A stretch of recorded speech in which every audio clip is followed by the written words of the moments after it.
Bom dia a todos, bom dia a todas. É um grande prazer realizar hoje esse seminário aqui sobre um tema que é um tema fundamental e que passou a ser um tema importante para a Fundação Fernando Henrique Cardoso nos últimos anos. Eu não sei precisar exatamente em que momento a gente começou a dar passos na direção de tornar a educação para a cidadania, os nomes variam, mas uma área importante aqui na fundação. São esses processos curiosos que vão acontecendo sem que houvesse assim uma deliberação. Você lembra aquela reunião de conselho em que o tema foi colocado em pauta e decidiu-se que, né? Um processo mais orgânico. Aqui eu estava puxando pela memória. Eu acho que quem primeiro nos cutucou nessa direção foi a Beatriz Cardoso, filha mais nova do presidente, não por acaso uma pessoa ligada ao tema da educação e que recentemente eu descobri que a palavra membro também se flexiona no gênero. Então existe membra do Conselho Curador da Fundação Fernando Henrique Cardoso. Lá se vão talvez 10 anos e nós passamos a desenvolver um conjunto de materiais que tem esta vocação. Sempre com o desafio de dizer, bom, mas como é que a gente, a partir disso que a gente vem fazendo, a gente estabelece uma interlocução com quem tem propriamente atuação nessa área? Não apenas para distribuir o material, né, mas para aprender com quem faz. Porque nós vimos de outra. Quando eu digo nós, é sobretudo, eu estou me referindo a mim e as pessoas da minha geração, e que vieram do governo para montar a Fundação Fernando Henrique Cardoso. E quando você vem do governo, é inevitável. Brasília, Alex sabe disso. Se aprende um monte de coisa, mas você é natural, é uma experiência tão intensa, você adquire alguns vícios de perspectiva, né? Eu diria que você tende a sair mais tecnocrata. A ideia é de que você precisa. O importante é formular boas propostas para discutir com a elite política, burocrática e econômica para que aquilo seja efetivamente implementado. E eu acho que o que a gente descobriu no Brasil ao longo dos últimos anos, para bem ou para mal, eu acho que para mal, é que o buraco é muito mais profundo, né? E nós tínhamos a confiança que esse buraco ele iria progressivamente, à medida que a democracia se consolidou e a gente supunha que iria se enraizar quase que naturalmente, que esse buraco da chamada do que nos Estados Unidos chamam de civics, educação cívica, enfim, os nomes, como eu disse, variam, que esse buraco iria se fechando. Não é isso que nós observamos, né? Não é um problema apenas de insuficiência de formação democrática, é um problema de uma nova cultura antidemocrática que vai ganhando cada vez mais terreno, não só no Brasil, mas no mundo. Então, a gente se deu conta de que aquilo que a gente vinha fazendo tinha uma importância maior do que talvez a gente suspeitasse. E os maiores méritos disso não são meus, né? São da equipe que toca essa área aqui na Fundação, que é dirigida pela Beatriz Kipnis, que está ali na minha ponta direita, e mais ainda na extrema direita da minha perspectiva, né? A Lili, né? Então é interessante porque, digamos, é a nova geração, né? Nós temos uma diferença de 30 anos, né? E isso acho que permitiu que a gente pudesse começasse a fazer aqui, porque isso é um processo ainda em aberto, mas que a gente pudesse começar, uma expressão clichê, mas é verdadeira, a inovar, fazer coisas de maneira nova. Eu não vou me alongar, eu só, de fato, mais uma vez queria agradecer, queria passar a palavra ao João, mas acho que antes eu tenho que mostrar um vídeo bacana que Bia, Lili e outras pessoas da equipe produziram, que dão um panorama do que a Fundação vem realizando nessa área. E depois eu vou pedir para o João se dirigir rapidamente a plateia, tá bom? Então é isso. Então pode soltar o vídeo. Na Fundação FHC, acreditamos que uma democracia forte se constrói com cidadãos bem informados, críticos e engajados. Por isso, produzimos conteúdos gratuitos para professores, estudantes e todos que buscam entender melhor o mundo em que vivem. Vale a Pena Perguntar é uma série de mini-documentários que aproxima o conhecimento acadêmico do público geral, abordando, em linguagem acessível, temas centrais para a democracia, como geopolítica, inteligência artificial e sistema político brasileiro. As linhas do tempo contam a história dos direitos no Brasil desde a redemocratização. Mulheres, meio ambiente, transparência e controle, saúde e muito mais. Elas ajudam a entender os conflitos e negociações que moldaram a história política e social do nosso país. Os infográficos fazem recortes temáticos dessas linhas do tempo, sintetizando de forma visual como diferentes atores interagem na dinâmica democrática. Já os roteiros pedagógicos, em parceria com o Porvir, transformam esses materiais em ferramentas para a sala de aula. Baseados em aprendizagem por projetos, eles convidam os alunos a investigar, debater e propor soluções, tornando-os protagonistas do próprio aprendizado. A série de livros Corações e Mentes nos lembra que educar para a cidadania é também educar para valores democráticos. Aprender sobre vieses cognitivos, refletir sobre pluralismo, religião e nacionalismo e sobre o que nos torna humanos em um mundo cada vez mais mediado pelo digital. Nosso acervo é um centro de documentação histórica e pesquisa, referência no Brasil na área de arquivos, que preserva e compartilha parte da memória recente do Brasil, com uma exposição presencial gratuita sobre o Plano Real, uma oficina educativa sobre interpretação de documentos e exposições virtuais, conecta passado e presente e gera conversas fundamentais para a cidadania. Com todos esses conteúdos, já impactamos mais de 6 milhões de pessoas e queremos impactar muito mais. Acesse, participe, compartilhe. Fundação FHC, um legado em movimento. Muito bem, muito bem. Eu não sei vocês, eu gosto muito. Não tive participação alguma, eu gosto muito. Além de tudo, eu adoro essa coisa, tem 3 sotaques, né? Tem o Centro-Oeste, tem o Rio e tem São Paulo.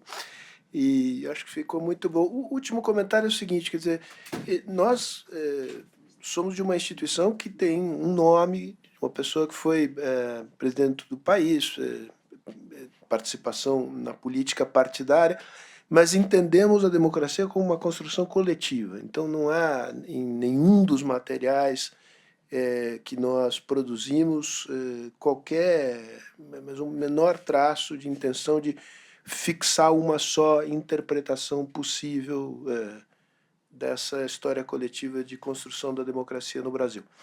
João, a palavra é tua. Obrigado, Sérgio. Bom dia a todos e todas. Estou vendo muitos rostos queridos aqui, de quem algumas pessoas conhecidas que fazem muita educação para a cidadania no Brasil, e a gente está aqui reunido nesse privilégio que é estar na Fundação, Sérgio.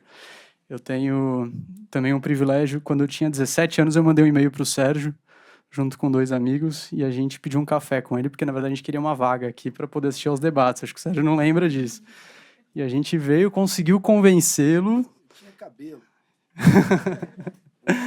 E aí a gente conseguiu convencê-lo e ficamos aqui. A gente veio em muitos debates, Sérgio. Então, para mim, pessoalmente, é uma honra estar aqui na Fundação. Entendo o espírito republicano e democrático que vocês têm e fiquei muito feliz quando vi os materiais de cidadania da Fundação. Então, vocês estão levando esse debate para fora dos muros, que é um pouco do que você comentou, né? Que a gente precisa conversar com a sociedade. As soluções precisam ser construídas, mas a gente também precisa combinar com a sociedade, trazê-la a participar e criar essas soluções com a população brasileira, que muitas vezes ficou alijada da participação para a cidadania e da democracia no Brasil.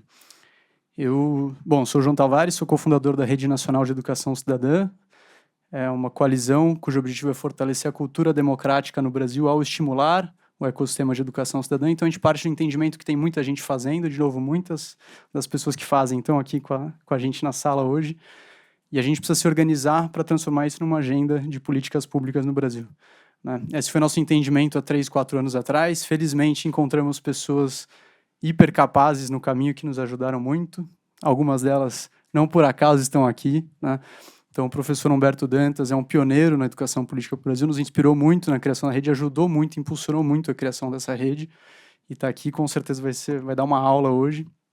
A gente tem a Ana Penido, que é uma pessoa sensibilíssima e não poderia ser diferente, alguém que olha para a agenda de equidade no Brasil e está preocupada com essa pauta, construindo políticas públicas, está aqui com a gente também, vai ser um privilégio.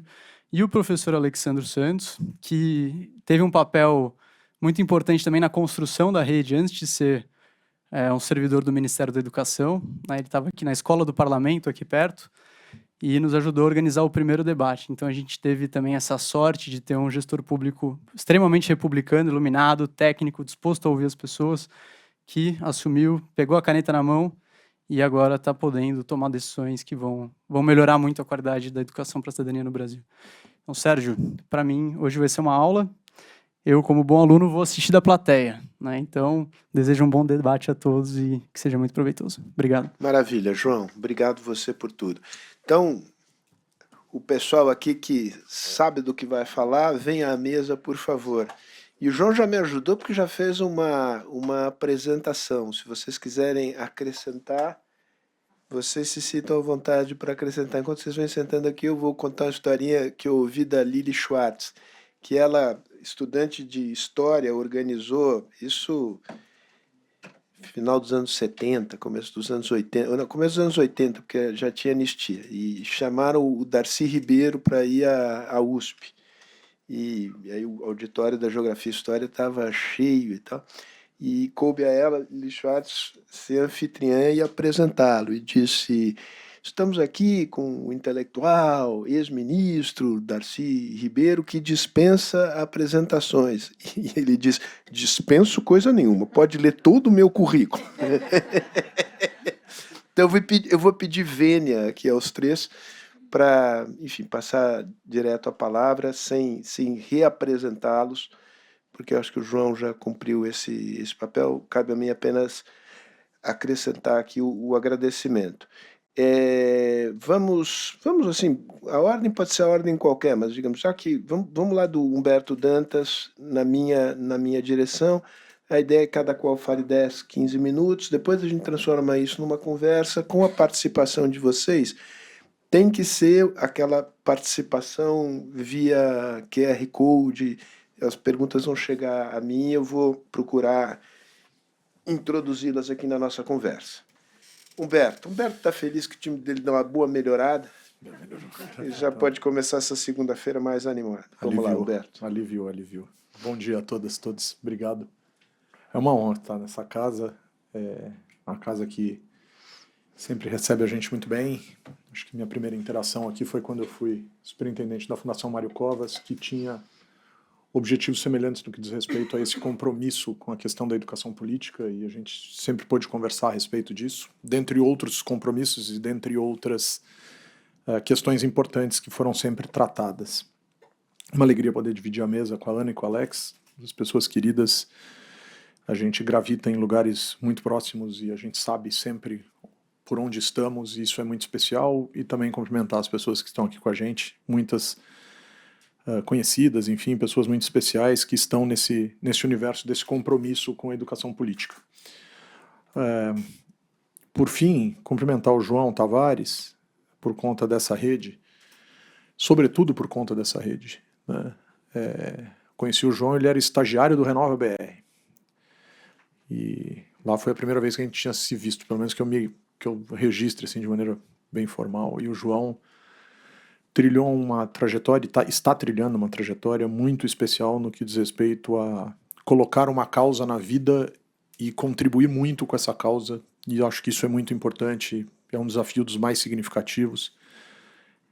Foi o que eu fiz em 2001, portanto 24 anos de causa, né, de me dizer e me apresentar como educador político e como uma pessoa que minimamente tenta decodificar o que a academia fala para coisas que sejam minimamente mais palpáveis. Não é obrigação do cientista fazer isso. Isso é uma opção do cientista fazer. E eu, como cientista político, procurei fazer isso ao longo desses últimos 24 anos. Então, tenho colhido coisas muito, muito legais e tenho gostado muito do que faço. Tenho orgulho do que faço. Não faria sem muitas pessoas nesse caminho, obviamente, não trilhei caminho nenhum sozinho, muito pelo contrário, mas queria então trazer aqui um desafio para esses meus minutos de fala associados a um texto que a gente acabou de lançar. A Fundação Konrad Adenauer no Brasil é uma fundação presente aqui desde os anos 60, que tem se notabilizado por ser uma das principais publicadoras de livros e de publicações no campo da educação política, bem como também no campo acadêmico, sobretudo das relações internacionais, da ciência política e de algumas outras ciências afins. E a fundação tem uma revista chamada Cadernos Adenauer, que é uma revista acadêmica, e desde 2010 até aqui foram 3 números dessa revista exclusivamente voltados a ações de educação política. O que eu chamo de educação política, algumas pessoas chamam de educação cívica, outros chamam de educação cidadã, outros chamam de educação para a cidadania, outros chamam de educação para a democracia. Tem diferenças, tem, a bem da verdade tem, mas eu vou tratar aqui por educação política o tempo todo, tá? Mas sabendo que a gente está em espaços muito parecidos, muito semelhantes. Na educação falam em letramento político, enfim, acho que tem uma série de questões aí que são importantes de serem destacadas, mas que não vai ser o objeto central do que eu gostaria de falar aqui. E essa revista, a mais recente delas, é agora de 2025, portanto faz 2, 3 semanas atrás nós estávamos num debate, num congresso de relações internacionais na USP, fazendo o lançamento dessa edição da revista Cadernos Adenauer sobre educação política. E eu tive a honra de organizar em 2010, tive a honra de organizar em 2016, tive a honra de organizar em 2025. Em 2010, pessoal, foi muito difícil encontrar 10 casos, 10 capítulos para encher a revista, 10 textos para colocar na revista. Em 2016, a gente teve muita dificuldade em escolher quem estaria e quem não estaria. Né? Numa coisa que o Mário Covas falava, que escolher é excluir, né? Então toda vez que você escolhe, mas a gente tem que pensar que todo mundo que é escolhido exclui alguém que não foi escolhido. Então foi super difícil, foi complexo. E agora, em 2025, mais complexo ainda. Então, não é fácil hoje, e que bom, organizar uma revista falando sobre casos aplicados de educação política. Quem está fazendo o que por educação política no país. Então, essa é uma notícia boa. E eu gostaria, então, de trazer na minha fala só notícias boas, apesar de ser super desafiador trabalhar com educação política nesse país. O texto que eu assino nessa revista é um panorama geral da educação política no Brasil hoje. Claro que sob o meu olhar, se tivesse pedido para o Alex fazer, o texto ia sair diferente, se tivesse pedido para o João fazer, o texto ia sair diferente, se tivesse pedido para a Ana fazer, o texto ia sair diferente. Claro, mas sob o meu olhar, o que é do que eu estou vendo de educação política hoje no país. E foi legal, porque foi possível dividir o texto em 12 partes. E essas partes dizem respeito a quem está fazendo algo. Portanto, a primeira coisa que eu gostaria de convidar as pessoas a saírem daqui com isso em mente, apesar de muitos já saberem muito bem isso, não tem nada desse negócio de ninguém nunca fez nada pela educação, no Brasil não faz nada pela educação. Isso é uma bobagem do tamanho do mundo, assim. Muita gente faz muita coisa.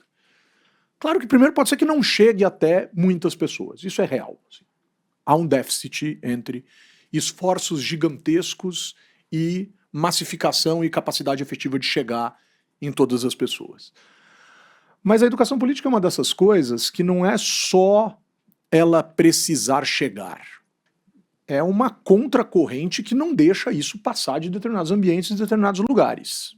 Portanto, não é simplesmente dizer nós não temos pernas suficientes para irmos em todos os lugares, mas é dizer que tem muita gente por aí dando rasteira nessa temática. E isso é absolutamente fundamental de ser registrado. Tem gente que é contra isso. Tem gente que é contrária à ideia de que nós precisamos ter aspectos gerais da política, por exemplo, dentro das escolas. Quem é contrário a isso é contrário por uma série de razões. Não vou transformar a minha fala aqui numa fala ácida, já disse que vou dar boas notícias, mas contraria a própria Constituição Federal. Então devia começar por um esforço de emendar a Constituição. Reescreve o artigo 205 da Constituição. Reescreve que educação é direito de todos e dever do Estado e da família, para o preparo ao exercício da cidadania. Então está escrito na Constituição. Não sou eu que estou inventando, ninguém montou essa mesa aqui para criar um monstro alucinante. Então está escrito que é função do Estado brasileiro observar o desenvolvimento da cidadania por meio de suas políticas públicas de educação. E aí, se a gente vai fazer isso ou não vai, a gente vai contrariar algo que nós escrevemos. Então nós escrevemos isso, nós nos comprometemos enquanto pacto a isso. E esse é o ponto central. Então, assim, é algo desafiador e nós não vamos sair daqui com a ideia de que nada é feito, porque, pelo contrário, muita coisa é feita. Então eu queria... E aí eu divido esse texto em 12 pedaços, revista Cadernos Adenauer, 2025/1, absolutamente à disposição, PDF gratuito e tal. Mas eu queria dizer que 12 pedaços são esses de maneira muito rápida, não vou me ater aqui, vou ser extremamente fiel ao tempo que me foi ofertado aqui para a gente falar. O primeiro grande desafio está associado a uma definição do conceito de educação política. Então não é simplesmente dizer esse faz, não, pera um pouco, faz o quê? O que é educação política? E existem vários esforços para isso, vários textos, várias pessoas escrevendo sobre o que é educação política. Acho que o maior esforço é de um colega nosso chamado Hildo Cosson, né? É um cara que vai falar sobre letramento político no Brasil. Existe um esforço muito grande do Alex de entender isso. Existe um esforço grande meu para entender isso. E existe um esforço muito grande de uma pesquisadora da GV, que ainda está terminando o doutorado, né, João? A Luísa? Que foi organizar um texto no trabalho de conclusão de curso dela de graduação sobre, afinal de contas, o que é educação política. E todo mundo usa Jardim, 2000 e alguma coisa, que eu não lembro exatamente a data. Mas todo mundo usa o texto dela para dizer, ela disse que é isso, vamos com isso, porque ela organizou quem estava pensando ali e a gente seguiu. Então, existe um espaço que é definir o objeto. Existe um segundo espaço que são revistas acadêmicas que nos últimos anos se dedicaram exclusivamente em volumes específicos a pesquisas no campo de educação política. Esses 3 números da revista Cadernos Adenauer, 2010, 2016, 2025, pelo menos uns 6 números da revista Parlamento e Sociedade da Câmara dos Vereadores de São Paulo, da Câmara Municipal de São Paulo, todos os números sob esta temática específica, sob a presidência do professor Alex e minha, que nos sucedeu. O Alex me sucedeu como presidente da Escola do Parlamento de São Paulo, então virou uma preocupação absolutamente central que foi mantida, então a gente conseguiu lançar 6 volumes de uma revista acadêmica sobre temáticas de educação política e pelo menos um número da revista Eleges, que é a revista do CEFOR, do Centro de Formação da Câmara dos Deputados, que é uma revista extremamente importante, e tem um número de uma revista da Federal do Rio Grande do Sul sobre isso, que é um número mais recente. Então, existe sim preocupação em organizar o debate acadêmico sobre ações de educação política, não é nem sobre conceitos. Todos esses números falam muito mais de ações do que propriamente de conceituações, para mostrar que a academia também é capaz de observar coisas como elas são feitas e não só imaginar coisas como elas deveriam ser feitas. A academia, por vezes, acusada disso, acho que de maneira, por vezes, injusta, por vezes, muito justa. Terceiro ponto, grupos de pesquisa sobre o tema. Então, tem grupos de pesquisa na Federal de Minas Gerais, com o professor Mário Fux, tem grupo de pesquisa na Federal do Paraná, com o professor Adriano Codato, com o professor Bruno Bolognesi. Esse ainda vai ascender, é um grupo de pesquisa que vai se comprometer a estudar a educação política. Unicamp, com a professora Andréa Freitas. FAPEG teve um grupo de pesquisa, Fundação de Amparo à Pesquisa do Estado de Goiás, teve um grupo de pesquisa que eu tive a oportunidade de coordenar, que falava sobre educação cívica. O CEFOR teve um grupo de pesquisa sobre educação para a democracia. Portanto, existem grupos de pesquisa sobre educação para a democracia no Brasil, ou educação cívica, ou educação política, etc. Quarto ponto, trabalhos de extensão em universidades que têm como temática central a ideia da educação política. Esse é um outro objeto muito importante. A Fundação Instituto de Pesquisas Econômicas tem isso como trabalho de extensão, a Unicamp tem, a Federal de Pernambuco tem, a Federal do Rio Grande do Sul tem, a Federal de Goiás tem, a UNB tem, a PUC São Paulo tem. Enfim, e aí, claro, você tem que achar a escola, ali dentro, porque não é uma coisa ultra institucional, é uma coisa, por vezes, até de iniciativa de um professor. Mas esse também é um ponto importante, então muitos trabalhos de extensão que colocam jovens a serviço dessa temática, trabalhando nessa causa, indo fazer trabalho na comunidade, coisas dessa natureza. Quinto ponto importante, pesquisas, indicadores e obras para valorizar a questão da educação política. Acabamos de assistir um vídeo que traz vários exemplos de produções nesse sentido, que são extremamente importantes, mas existe isso no Instituto Cives, existe isso na Votorantim, no Instituto Votorantim, na Box 1824, na Fundação Escola de Sociologia e Política, a coleção em miúdos ligada à Biblioteca do Senado, a Fundação Konrad Adenauer, o ICCS, que é um estudo internacional que tenta medir o quanto que os países evocam esse tipo de habilidade de educação cívica nos seus jovens, e tantos outros exemplos que mostram que existem indicadores, pesquisas e obras que tratam de tentar medir ou dimensionar como funciona a educação política na nossa realidade, principalmente, esses exemplos que eu trouxe, mas também em perspectiva internacional. E aí vem os atores principais disso. Então, o terceiro setor, né, diversas organizações do terceiro setor que trabalham especificamente com questões de educação cívica, educação política, educação para a democracia, etc. Oficina Municipal, Politize, Konrad Adenauer, uma série de organizações que trabalham especificamente com questões relacionadas à educação política, ações dentro de empresas, né, não confundindo aqui campanha para candidatos com o qual a empresa simpatiza com efetivamente o que é educação política enquanto estratégia de responsabilidade social. Lembrando que a justiça já tem punido severamente, via Justiça do Trabalho, o que se convencionou chamar dentro da justiça, ainda não está tipificado, mas convencionou se chamar dentro da justiça de assédio eleitoral. A gente tem um caso célebre de um empresário / empresa que está pagando um preço muito caro por ter feito assédio eleitoral, sobretudo nas eleições de 2018. Então tem que tomar cuidado para separar o que é assédio do que é educação, isso é óbvio, e é bem fácil fazer. Quando se tem boa intenção, faz-se com uma facilidade assustadora. Assim. É muito simples fazer. Assim como também é muito fácil pisar fora, né? E errar feio, no que diz respeito à forma como é feito. Então existem muitas empresas investindo nisso no Brasil. Oitavo ponto, a ideia de que a atuação política prescinde ou requer a ideia de educação política, e aí é uma discussão que a gente teve um encontro em março do ano passado, que foi bem intenso em relação a essa discussão, mas eu educo politicamente dentro, por exemplo, da minha empresa, ou dentro de um sistema, ou dentro de uma associação, para tornar essas pessoas mais capacitadas a levarem adiante a agenda desse lugar. O universo das relações governamentais coloca a educação política como uma de suas temáticas com esse objetivo. E aí é controverso em relação àquilo que nós estamos tratando aqui, considerando a educação política como ação de responsabilidade social, mas também é um lugar em que isso acontece.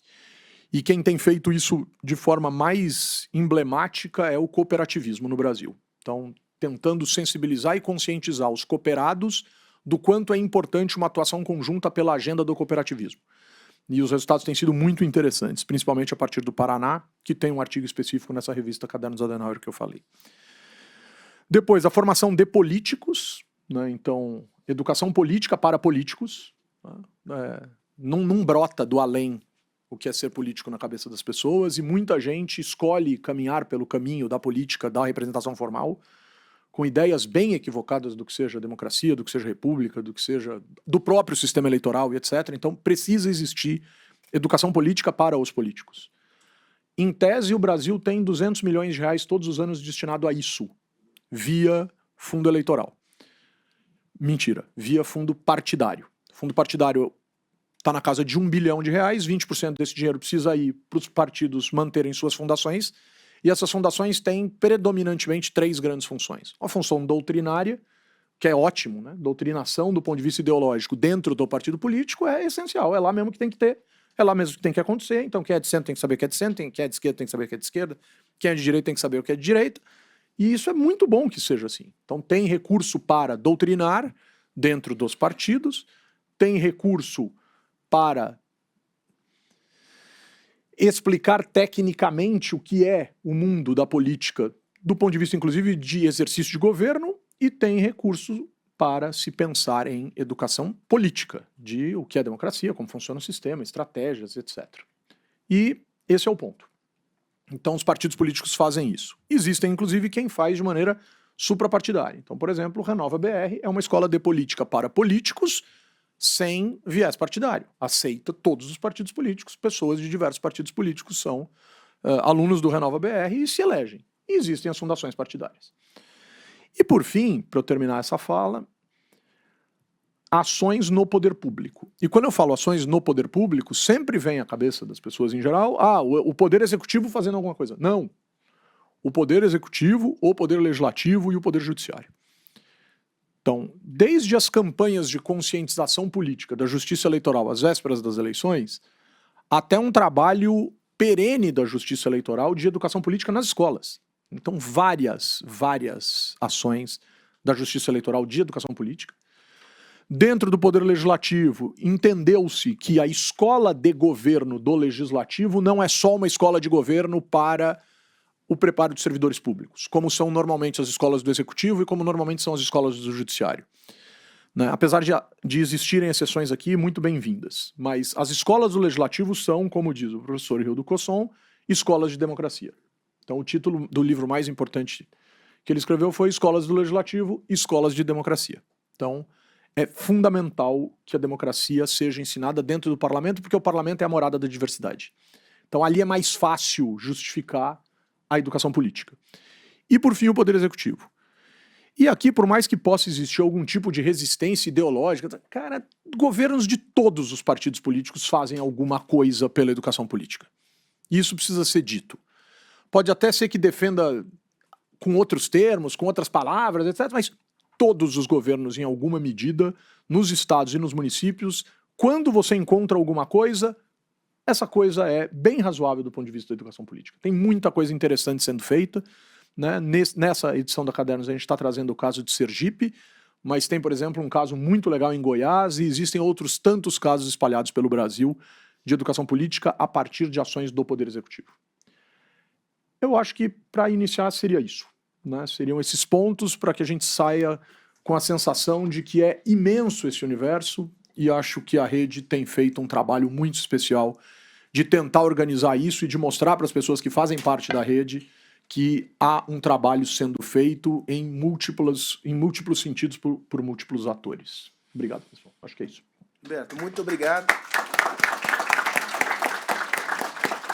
pela qualidade e pontualidade no uso do tempo. Ana, por favor. Bom dia. Eu vim contribuir aqui com o sotaque que faltou no vídeo, que é o nordestino. E venho aqui cheia de nostalgia, porque, na verdade, esse tema foi meu tema durante muitos anos, e aí depois eu acabei indo para outros lugares, mas voltar a ele é sempre uma reafirmação das minhas origens, né? Lembrando, assim, que, ao contrário de muitas pessoas, né, eu não tenho muito constrangimento com os meus cabelos brancos, nem de dizer a minha idade. Então, eu nasci logo após o AI-5, 1968. Eu sou daquela geração que a Legião Urbana chamava de geração Coca-Cola, um dos patrocinadores, inclusive, da Fundação, mas que, naquela época, a conotação não era assim tão positiva, porque era uma geração que não era politizada em termos, assim, né, porque estava ali sobre aquela questão de um regime ditatorial mais forte. Então, nós éramos muito questionados por um certo desenvolvimento ou uma certa apatia política e por um foco mais forte em consumo, enfim. Mas eu acho que a gente só estava esperando a oportunidade surgir e as primeiras nuvens se dissiparem e a gente poder ocupar outros espaços, né? E o que me sobrava naquela época em que eu estava na escola? A forma de participação era ou o escotismo, que para mim era muito parecido com os militares, então não me interessava muito, ou a igreja católica mais progressista. Como eu estudava numa escola de freiras progressistas em Salvador, eu posso dizer a vocês que ali foi uma oportunidade transformadora na minha vida que me fez fazer todas as escolhas que depois eu fiz. E porque ali havia, sim, disfarçadamente na época, mas uma intencionalidade muito grande de formação para a cidadania. Eu vou mudar o termo aqui só pelo o que é mais confortável para mim, Humberto, mas desde a gente tinha 50 minutos toda semana para se pensar enquanto ser humano, então o que hoje se fala de socioemocional, a gente tinha naquela época, nos anos 80, para pensar quem sou, para onde eu vou, quais são os meus valores, no que é que eu acredito, como que eu quero me posicionar, até a oportunidade da gente se envolver em projetos sociais. E eu tive essa oportunidade de trabalhar em comunidade popular já naquela época em Salvador. E digo que foi nesse trabalho dentro de comunidade que ali tudo foi definido profissionalmente, pessoalmente, em torno do meu projeto de vida, né? Então, é a partir dessa experiência que eu escolho me engajar. Mas a educação não foi a minha primeira opção, porque justamente eu achava que as instituições educacionais, apesar da minha escola progressista, no mais eram muito engessadas para esse tipo de discussão. Então, eu escolho o jornalismo pensando que eu ia dar visibilidade aos invisíveis. Essa era a intenção. E logo eu percebo que quem tem que dar visibilidade aos invisíveis são eles mesmos, né? Que a gente precisa empoderar quem está naqueles espaços para liderar suas próprias lutas, suas próprias causas e erguer suas próprias bandeiras. E é assim que eu começo fazendo as oficinas de mídia para empoderar jovens de comunidades populares através da comunicação.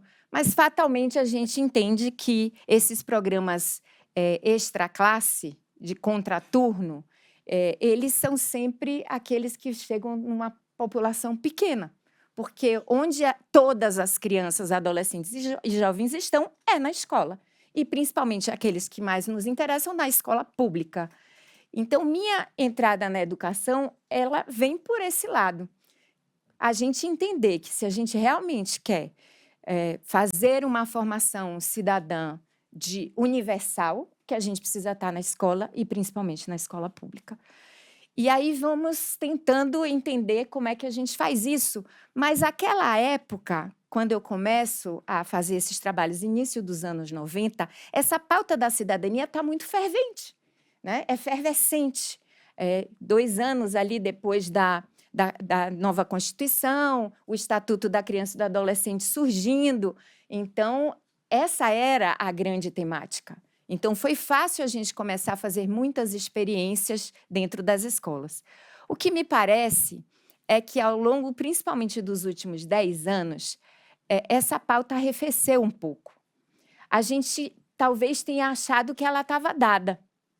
E aí fomos nos preocupar com aquelas que ainda não estavam tão avançadas. Então, a gente foi nos próprios resultados de aprendizagem, que é uma chaga que a gente continua lutando, né, Alex, ali no MEC, para a gente melhorar os resultados de aprendizagem nos componentes curriculares tradicionais, alfabetização, enfim, e toda a aprendizagem né, ali dos componentes, mas a gente vai para outros temas que vão ficando muito pulsantes também, que é a questão emocional mesmo, saúde mental, as questões de violência na escola, a gente vai para as questões até do clima, que vão surgindo como muito importantes, mas a questão da cidadania, ela não esteve, nos últimos anos, me parece, tão sob os holofotes.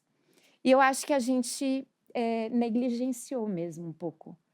E isso foi se fortalecendo por conta, inclusive, das resistências de um conservadorismo que também foi pressionando as escolas e os educadores, que tinham essa pauta mais pulsante ali, eles começaram a ser coibidos e ameaçados.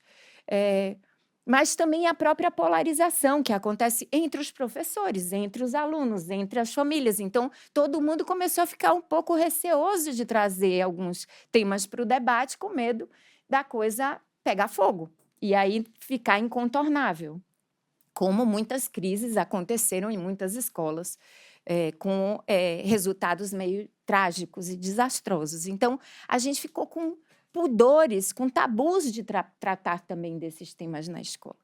E eu acho que a gente precisa agora, sempre, né, impulsionados por uma situação de alarme, de emergência, voltar com tudo. Essa temática tem que voltar de forma estruturante para a formação que a gente proporciona às novas gerações nas salas de aula e nos outros espaços das escolas.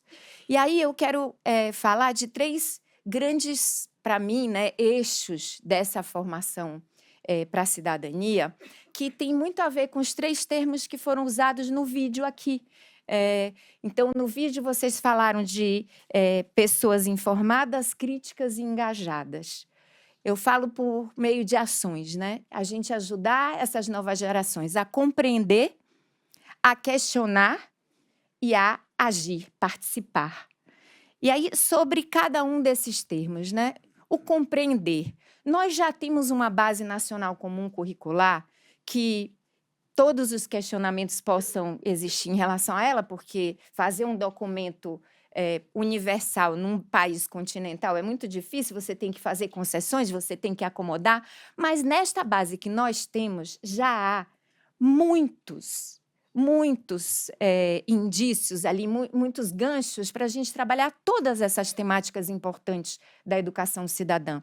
Você tem nas competências gerais uma delas que é só dedicada à cidadania, à responsabilidade, à autonomia. Você tem transversalmente a todos os componentes curriculares, principalmente na base do ensino médio. Você tem ali usar a matemática para estudar dados estatísticos sobre a realidade brasileira. Você tem nas ciências humanas e sociais muitos fenômenos que a gente tem ali para estudar sobre todos os nossos grandes desafios em termos de sociedade, de desigualdades,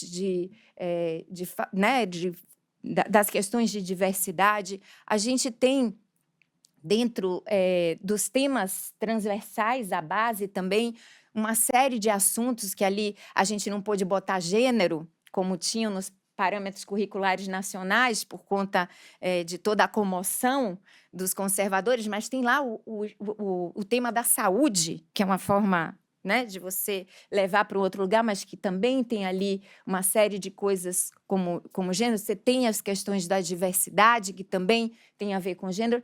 Enfim, nós temos já uma base curricular que nos permite trabalhar sem ter que inventar nada novo, como diz Humberto, já está lá. A gente tem 2 componentes curriculares que são muito vocacionados a isso, que são a sociologia e a filosofia. Mas aí eu quero destacar, em pesquisas que são feitas sobre esses 2 componentes curriculares, são aqueles que os jovens menos apreciam. Eu fico me perguntando o que está sendo feito nas aulas de sociologia e filosofia para os jovens não gostarem. Porque se isso fosse um grande debate sobre as questões pessoais que eles estão vivendo e contextuais que eles estão vivendo, seria interessantíssimo. Mas eles não veem conexão disso com a realidade que eles vivem. Então, é uma questão de a gente ir ressignificando o que se já tem ali, né? Mas eu diria que, assim, compreender, ainda que muitas pessoas, né, muitos alunos, eu sei que vêm visitar aqui a fundação, que vão a outros lugares, que tem, né, um tribunal eleitoral que vai fazer algumas campanhas, mas a maioria dos nossos alunos sai sem entender a estrutura democrática desse país. A estrutura política, não sabe como é que funciona, não sabe essas coisas, 3 poderes, no máximo eles já ouviram falar de um tal de Xandão, entendeu? Mas onde que essa figura fica? Dentro da estrutura, a gente não está ensinando essas coisas para os nossos alunos com a propriedade que elas exigem, né? E com nível de compreensão para além das polarizações, ou das preferências, né? Então, assim, como que a gente pega esse currículo que a gente tem, ressignifica e ajuda esses professores a trabalharem de uma maneira mais profunda e mais contextualizada. Isso é o compreender. O questionar.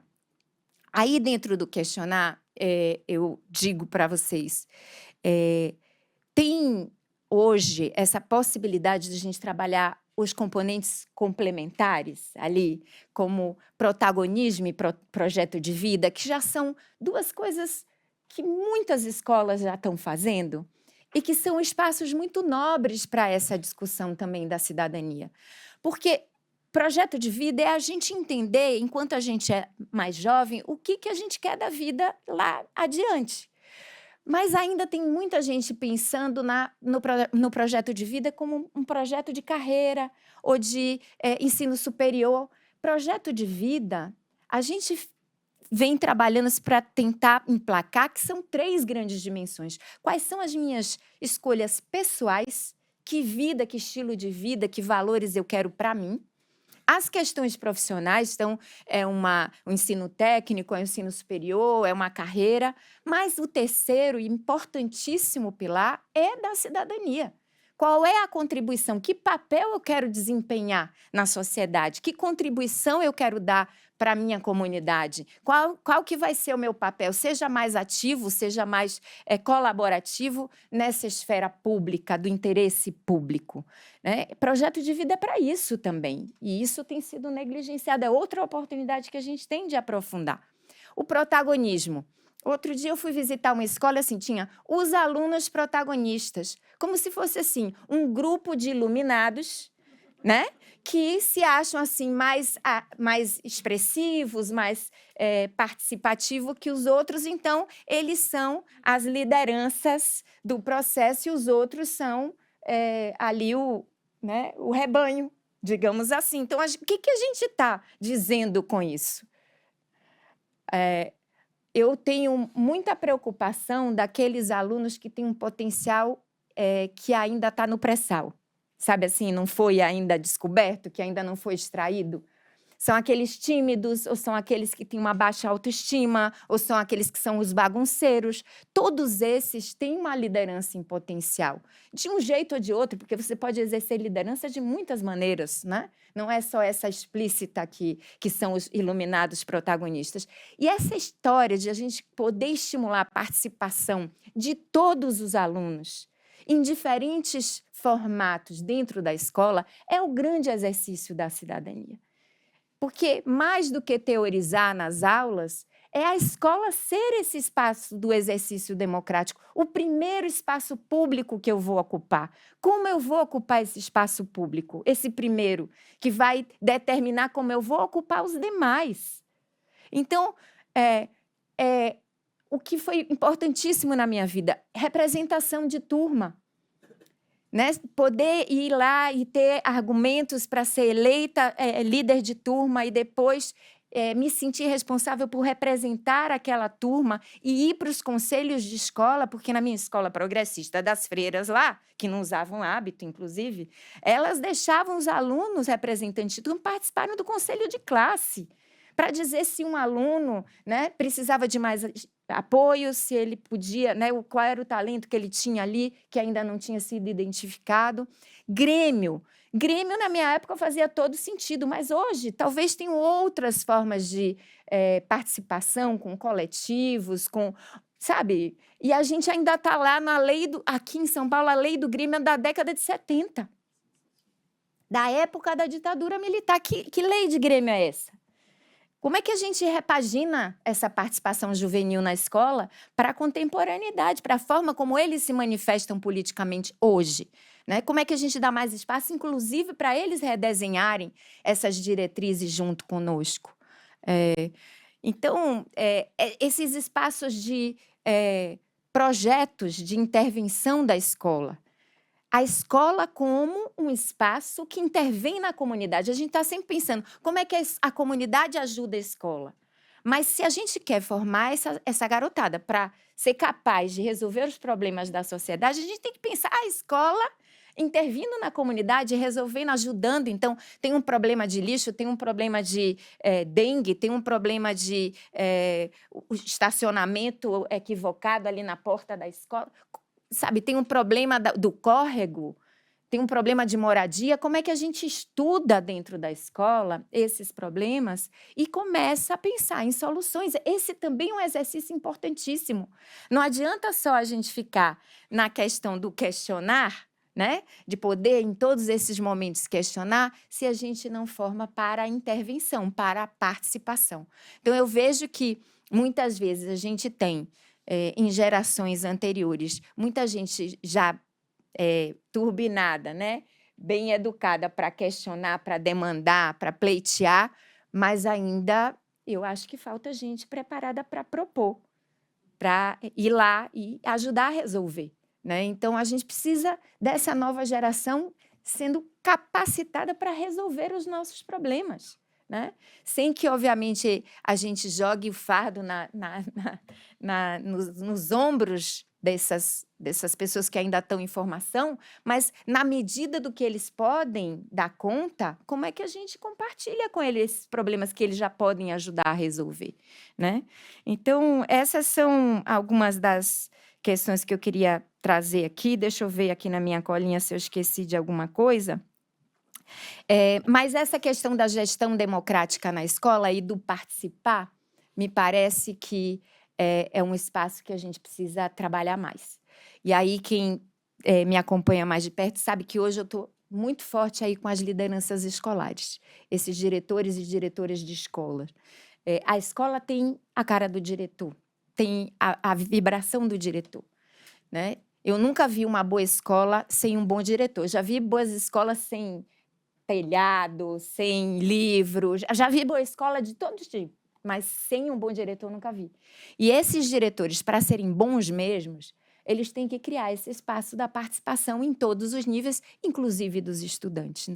Esse ambiente que esse diretor cria junto com sua equipe, junto com os professores, é o que vai fazer com que que essas coisas não sejam a manifestação de um professor isoladamente que tem essa postura mais democrática ou essa consciência cidadã mais aprofundada, mas a gente precisa formar esses diretores, a gente precisa apoiá-los, empoderá-los, para que eles possam criar esses espaços de vivência democrática real, que, gente, não é só participar de uma eleição para diretor que diz que a escola tem gestão democrática, porque, às vezes, essa eleição reproduz o que há de pior na nossa política.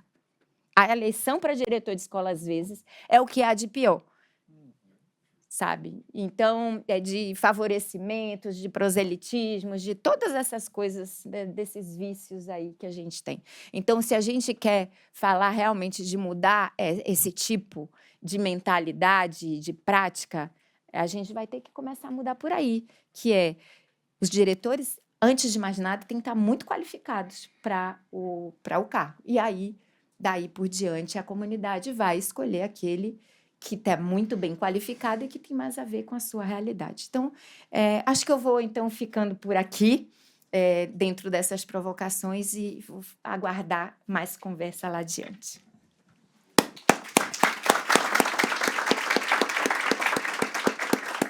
Ana, repito para você o que eu disse aqui para o Humberto. Obrigado pela excelente exposição e pela pontualidade. Vocês cravaram 20 minutos, os dois. Alex, teu desafio é grande, porque eles são, assim, de uma precisão inacreditável. A palavra é tua.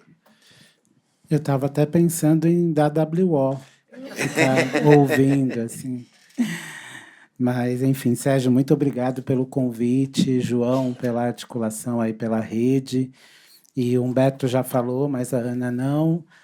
Com ambos eu já aprendi muito ao longo da minha trajetória, né? Humberto, tive o privilégio de encontrá-lo quando eu estava voltando para o meu cargo de concurso na Câmara, e ele estava na presidência da escola.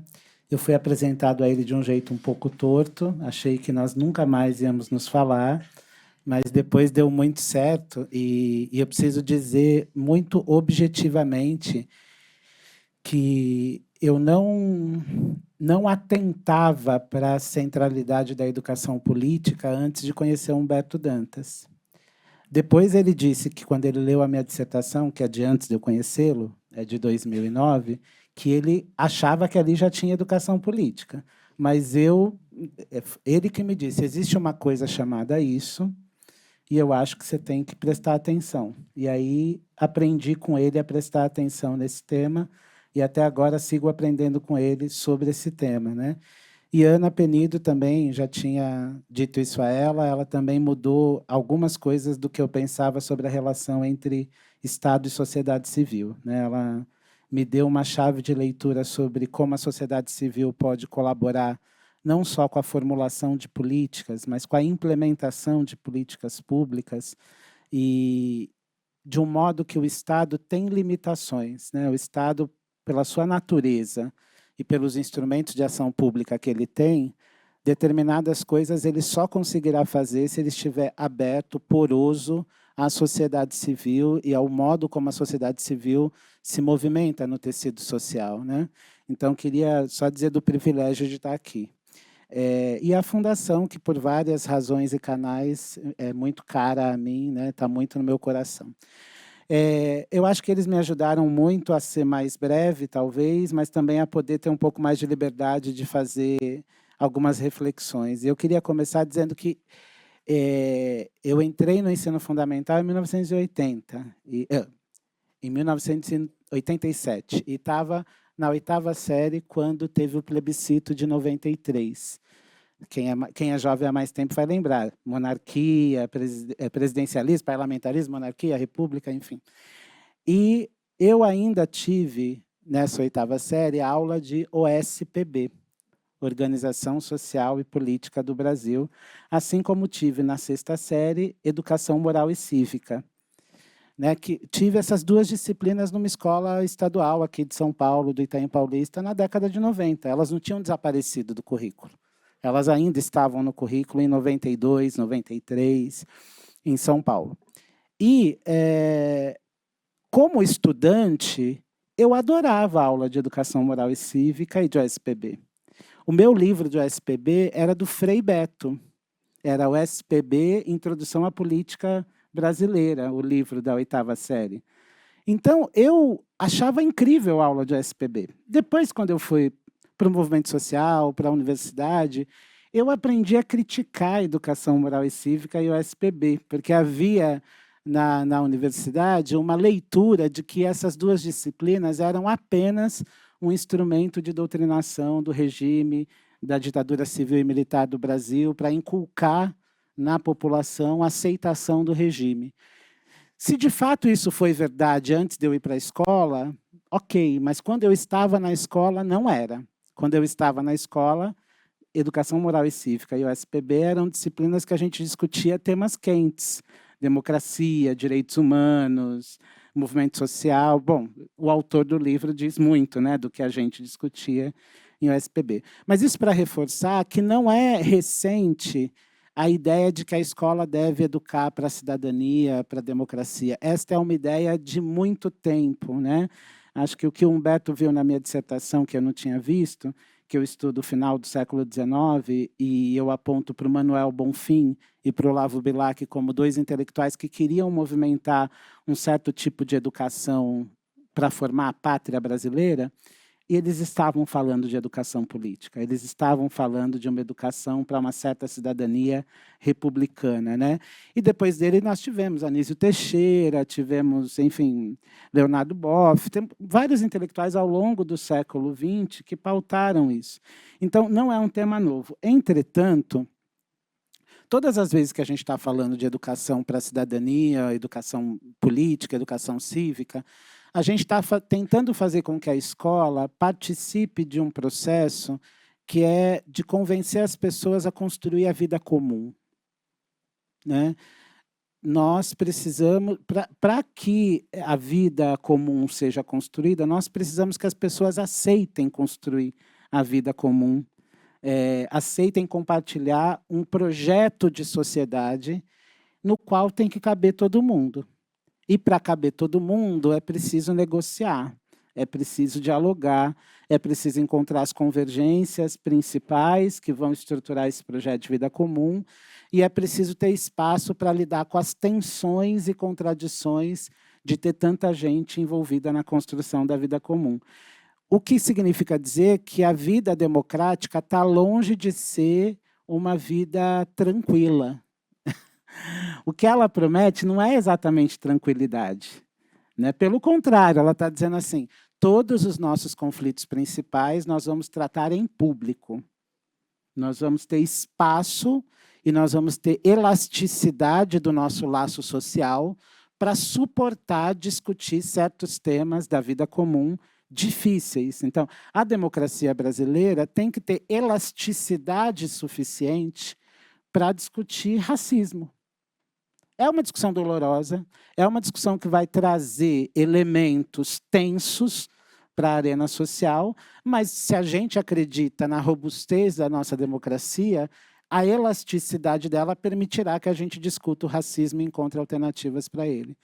A democracia brasileira tem que ter elasticidade para encontrar soluções para o extermínio da população LGBTQIA+. Né? Ela tem que suportar esse debate dentro da arena democrática, sem romper com a arena democrática. Então, não é simples viver na democracia. E quanto mais esta democracia é robusta e é exigente, mais ela vai demandar um processo de educação para viver no regime democrático, né? Porque aí eu tenho que, como a Ana disse, eu tenho que compreender certas coisas, certas relações, certas instituições, eu tenho que aprender a praticar atitudes democráticas. E praticar atitudes democráticas implica um processo de autocontenção, porque e a psicanálise já nos diz isso, né? O que nós queremos é que o nosso desejo se imponha sobre todos os outros. É isso que a gente quer, no fim ao cabo. E o mal-estar na civilização é dizer assim, espera aí, há outros desejos aqui que precisam ser organizados na vida comum. Então, tem uma autocontenção na prática de atitudes democráticas, né? que vai me exigir lidar com a diferença e suportar o tratamento com a diferença sem romper com a vida comum. Então, são exigências que se colocam quando a gente pensa em construir uma sociedade democrática, e a gente está convocando a escola a ajudar as pessoas a desenvolver essas capacidades. E a gente já sabe pela literatura, o professor Humberto já publicou isso algumas vezes, que há uma relação direta entre qualidade da democracia e os esforços de educação cívica, educação política, institucionalizados numa política de Estado, né? Por que tem que ser numa política de Estado? Porque não pode depender do ativismo de um professor, do ativismo de um diretor. É preciso ter uma política de Estado que dê suporte para as ações de educação cidadã na escola. E quando a gente não tem essa política de Estado, a gente identifica que a qualidade da democracia derrapa, né? Há uma relação direta entre essas duas coisas. E quando eu estou falando de qualidade de democracia, né, tenho tentado me esforçar para dizer o que eu estou falando quando eu falo disso, eu estou falando da amplitude da democracia, assim, quem cabe no Pacto Democrático Brasileiro? Né? Se a gente pensar autores como Stuart Mill, que vão falar do contrato racial de dominação, ou a Carole Pateman, do contrato sexual de dominação, a gente precisa reconhecer que a democracia ocidental demorou para incluir mulheres e pretos no Pacto Democrático. E que talvez a sociedade brasileira ainda os inclui de maneira muito reticente. Haja vista as burlas à lei de gênero nas eleições, a baixa representação. Então, mas é preciso que a democracia com qualidade ela tem amplitude, ela chega em todo mundo. Ela chega nos povos indígenas, ela chega na comunidade quilombola, ela chega nas periferias. Então, nós temos um problema de amplitude da democracia para resolver. Temos avançado, eu sou como Humberto, vejo mais o copo meio cheio do que meio vazio, mas precisamos ampliar a democracia. Um outro elemento da qualidade é a profundidade. Ela precisa alcançar as regiões mais profundas da vida social. Não basta ser na hora da eleição. Eu preciso penetrar na vida social, naquilo que ela tem de mais profundo e colocar lá a democracia, né? Nas relações mais íntimas da vida social comum, a democracia precisa estar lá. E a outra questão é a resiliência, que é o que eu estava falando, do como a democracia responde aos choques que a vida social vai produzir nela. Então, vem uma crise econômica. Se a democracia não suporta uma crise econômica, nós temos um problema. Né? Assim, vem uma convulsão social em torno de um tema. Se a democracia não suporta, então ela tem que ter resiliência. E a educação política, a sensação que a gente tem é de que ela é mais necessária nos momentos de crise da democracia. Todo mundo começa a falar mais de educação política quando as democracias estão em estrangulamento. Né? E eu tenho uma posição que talvez seja chata, mas eu vou dizer, nessa hora é quando ela pode fazer menos. Quando a crise já está instaurada, quando a gente está vivendo um estrangulamento democrático, a capacidade da educação política ajudar diminui muito. Por quê? Porque ela precisa de um ambiente de pacificação social para ela surtir os seus efeitos. Ela é mais preventiva do que antibiótica. Né? Ela precisa estar atuando antes para prevenir as crises ou diminuir a intensidade das crises, porque na hora que eu estou em crise, a gente aumenta os inimigos da educação política. Quando a democracia está em crise, aumentam os inimigos da educação política. Porque todo mundo começa a vê-la como uma ameaça ao seu projeto. Né? Então, não só os conservadores. Né? A nossa esquerda também atuou de maneira muito antidemocrática em vários momentos da história, defendendo o seu projeto. Então, é preciso que a gente entenda que, nos momentos de estrangulamento, da crise, apesar da gente querer que a educação política responda a isso e dê uma solução, é onde ela menos tem terreno fértil para florescer. Ela floresce mais nos ambientes em que a democracia está mais estável, está menos tensionada. E a gente tem que aprender com isso, né, para fazer um esforço permanente de educação política. Não pode ser só na hora da crise, é isso que eu estou dizendo. Não pode ser só na hora da crise que a gente lembra que tem que fazer educação política. É um esforço de longa duração para diminuir a intensidade das crises, talvez evitar algumas crises. Né? Quer dizer, eu estou dizendo assim, quem está com raiva do ministro Alexandre de Moraes não vai diminuir a raiva agora com educação política. Né? Isso tinha que ter acontecido antes, né? Para o sujeito entender que figura é essa, em que instituição ele atua, quais são as regras, para diminuir a chance dele ter raiva de uma pessoa e aumentar a chance dele entender que isso é um movimento democrático do equilíbrio dos três poderes que a democracia deve suportar. Né? Bom, e aí, então, se precisa ser uma política de Estado, a educação política para a cidadania, educação cidadã, a minha reflexão sobre isso está na mesma revista que o Humberto comentou, né? O que eu estou chamando a atenção, estou tentando convencer como pesquisador, mas também como gestor público, é que a gente precisa daquilo que o Fullan e a Joanne Quinn chamam de coerência sistêmica para as políticas públicas de educação. O que é a coerência sistêmica? É uma ideia de que, para uma política educacional funcionar, ela precisa de alinhamento vertical, quer dizer, todos os níveis do sistema de ensino precisam estar comunicando mais ou menos a mesma coisa. No nosso caso, o Ministério da Educação, as secretarias estaduais e municipais, os gestores escolares, precisam estar comunicando a mesma coisa sobre essa política pública. Então, isso eles chamam de alinhamento vertical. E as decisões desses níveis têm que ser convergentes com aquele objetivo comunicado. Eles também dizem que eu preciso de um alinhamento horizontal, que é um pouco isso que Ana estava falando com mais intensidade, que é o currículo que conversa com a formação de professores, que conversa com o material didático que está disponível para os estudantes, que conversa com o que a gente pede para o diretor de escola fazer na gestão democrática. Então, as pecinhas da política elas têm que estar bem articuladas horizontalmente para esse esforço dar certo. E é preciso um alinhamento temporal. O esforço tem que vencer períodos curtos. Então, eu tenho que ter previsibilidade nas ações, eu tenho que ter orçamento, eu tenho que ter a proteção dessa política nas mudanças de gestão. Né? Não pode ser uma política que está enquanto este governador é governador. Eu preciso ter uma política que, quando muda o governador, ela está protegida de um choque brusco. Né? Cada governo ganha a eleição para atuar como governo, não estou dizendo o contrário.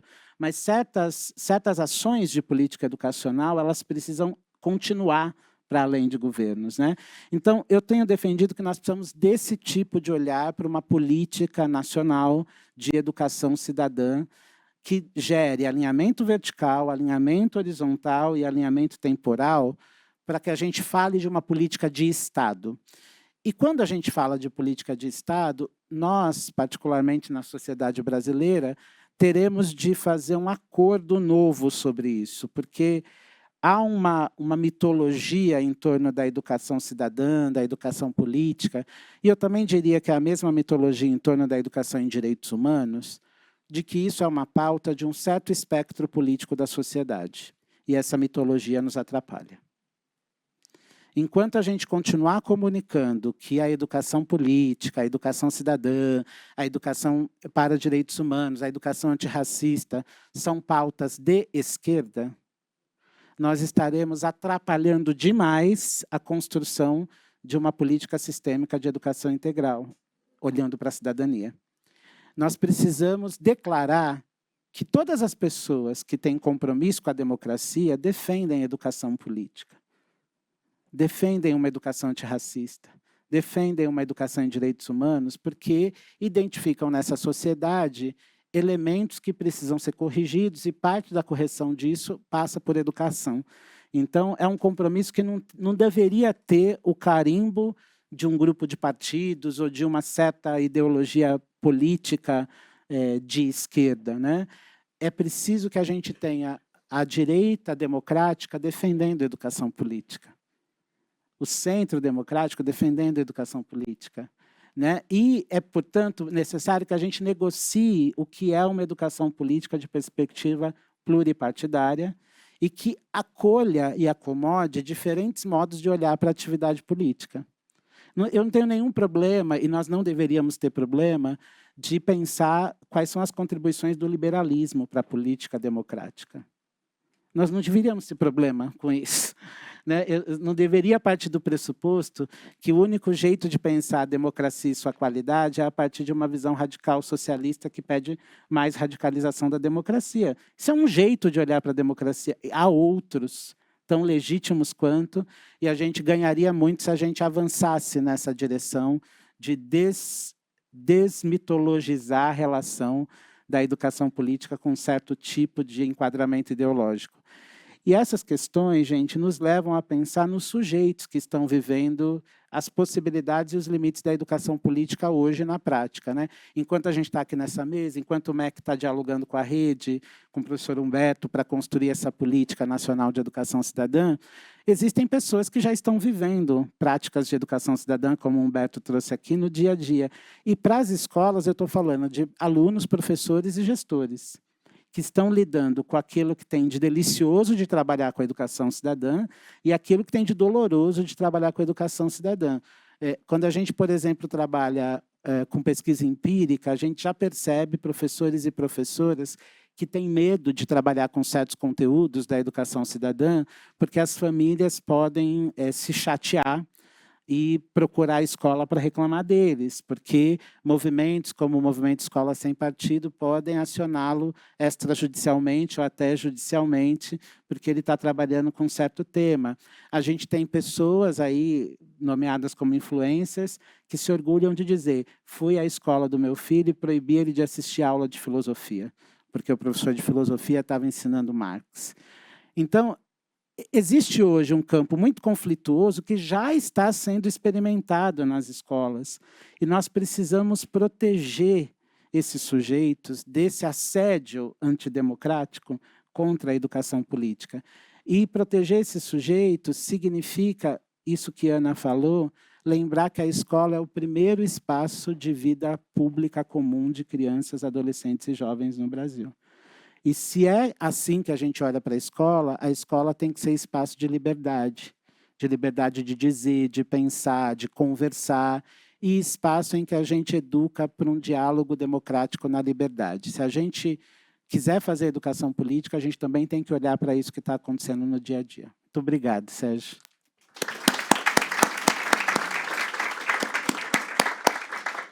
Nunca antes na história desta instituição aconteceu de os três expositores respeitarem assim rigorosamente o seu tempo. É um feito histórico com o tempo, com o tempo, com o tempo.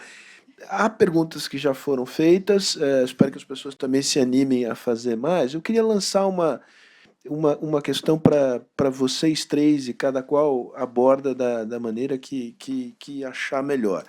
E eu vou puxar um fio que foi deixado sobre a mesa aqui pelo Alex. O Alex mencionou dois autores para fazer uma espécie de lista de pré-condições para que políticas de educação cidadã sejam congruentes e consistentes, tanto, digamos, no espaço quanto no tempo. Mas você mesmo disse em seguida que essas pré-condições elas não têm vigência numa situação de extraordinária fragmentação e polarização. Então, a pergunta é, dadas essas limitações reais e dada, isso de um lado, e dado de outro lado, o que, presumo, você me corrija se eu estiver errado, um projeto em gestação de criar um marco legal nacional a esse respeito, como avançar, né? Gostei quando você disse, é preciso primeiro proteger o que está sendo feito, né?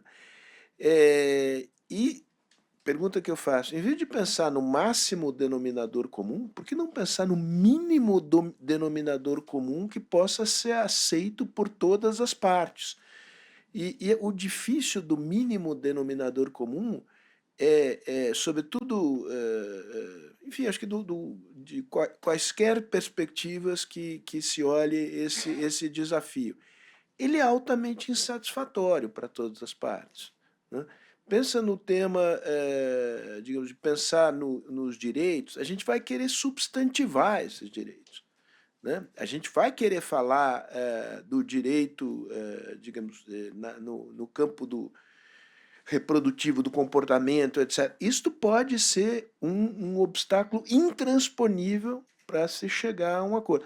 A Ana deu aqui o exemplo, que é o exemplo que eu acho que aconteceu, eu não sei em que momento da BNCP, já foi governo Temer, não sei o quê, que havia um veto para menção da palavra gênero.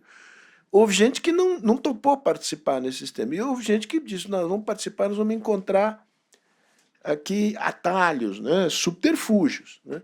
Então, como lidar neste momento com este desafio, que é o desafio de assegurar o que me parece ser um denominador comum mínimo, porque sejamos realistas, um grau mais elevado de ambição vai levar à paralisia, né? Não avança, não há hipótese de avançar.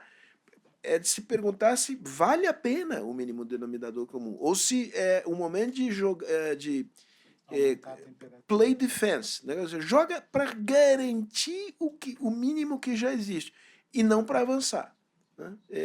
Qual é a opinião de vocês a respeito desse desafio, nas circunstâncias que a gente vive?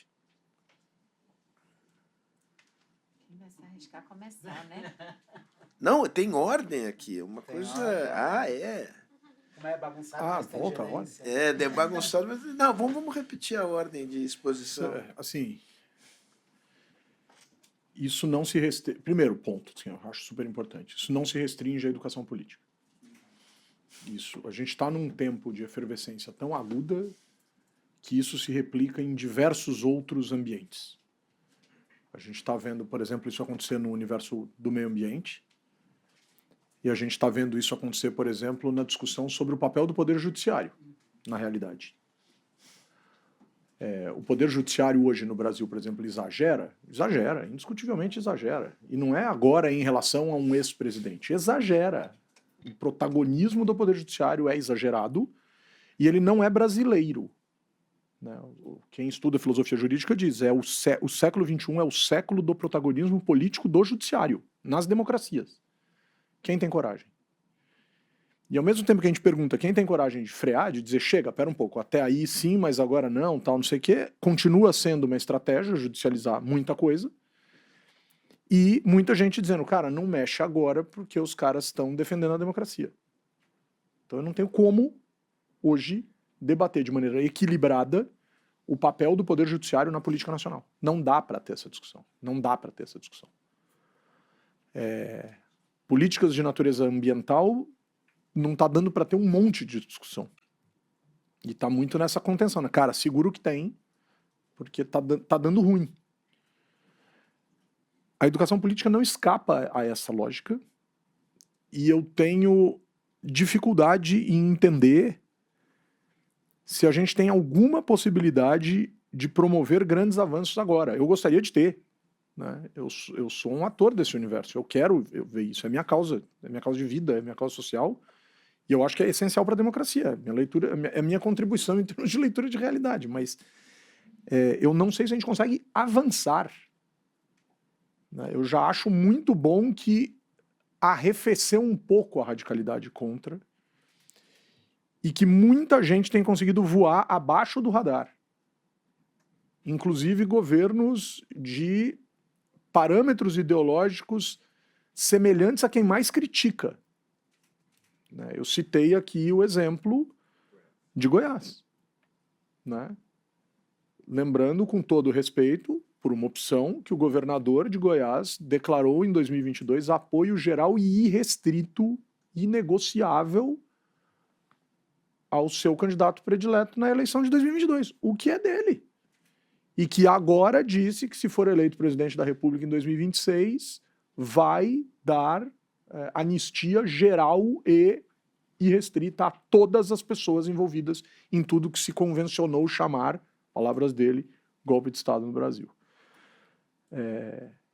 Mas esse cara tem... A Controladoria Geral do Estado de Goiás e a Secretaria de Educação de Goiás tem hoje um dos melhores programas de educação cívica desse país, que é um programa chamado Estudante de Atitude, que algumas pessoas disseram que começou a desmontar, mas existiu e é muito bom, é muito interessante o projeto Estudante de Atitude do governo do Estado de Goiás. É bem interessante. A gente pode questionar se é isso mesmo, se devia ser desse jeito, como é feito e tal.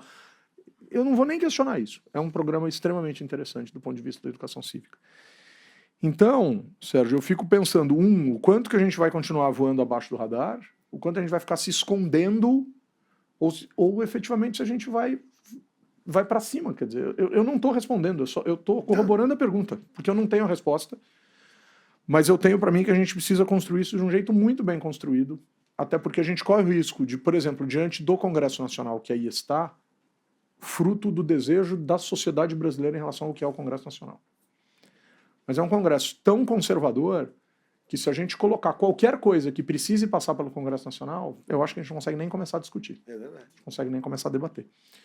Então é um tempo de dar um tempo e de ir tentando estruturar da maneira que for possível, mas acho que nunca vai ser o máximo. É o que você falou, o máximo do denominador comum, esquece, joga fora, não vai acontecer. O que é o mínimo, a gente tem discutido bastante isso nos últimos tempos, e esse mínimo, a gente espera que pelo menos isso seja capaz de avançar. Um último ponto, muita gente desistindo de educação política. Muita gente desistindo de educação política. Muitas empresas encerrando seus programas de educação para a cidadania e educação política. Lamento informar, é livre para fazer do jeito que quiser. O investimento privado goza de certa liberdade bem elástica. Mas um dia vai fazer falta. Eu não tenho dúvida de que um dia vai fazer falta. Eu sei que é função do Estado e do poder público, mas um dia vai fazer falta. E vai doer muito se a gente, em algum instante, romper com a democracia nesse país. Ana, eu repito a mesma pergunta, mas acrescentando alguns elementos que eu acho que tem a ver com, digamos, com o chão da escola, né? Que tem menos a ver com conteúdos e mais com o desenvolvimento de certas habilidades, né? Em que aí talvez você tenha um espaço de concordância mais ampla, né? Mais amplo. Capacidade de desenvolver escuta ativa, autocontenção, capacidade de resolver conflitos de maneira não violenta. Você vê que por aí, digamos, é uma discussão que é menos substantiva do lado dos conteúdos, mas é mais voltada a, digamos, a habilidades, atitudes, comportamentos. é um caminho para poder avançar isso? Eu não digo do ponto de vista só do ponto de vista legislativo, do ponto de vista, digamos, do que acontece no chão da escola. Acho que sim. Eu acho que, assim, onde que hoje dói no coração lá da escola, no corpo da escola? Talvez essas coisas que você está trazendo, que tem a ver com o clima escolar, é uma das coisas que mais dói. O clima escolar, principalmente depois da pandemia, ele ficou mais árido, ele ficou mais conflituoso, mais intolerante. E isso tem a ver com a capacidade de convivência. E você pode excluir o termo democrático, mas quando a gente fala de convivência harmônica, de convivência em que todos têm a possibilidade de serem ouvidos, de participarem ativamente, a gente está falando de convivência democrática, né?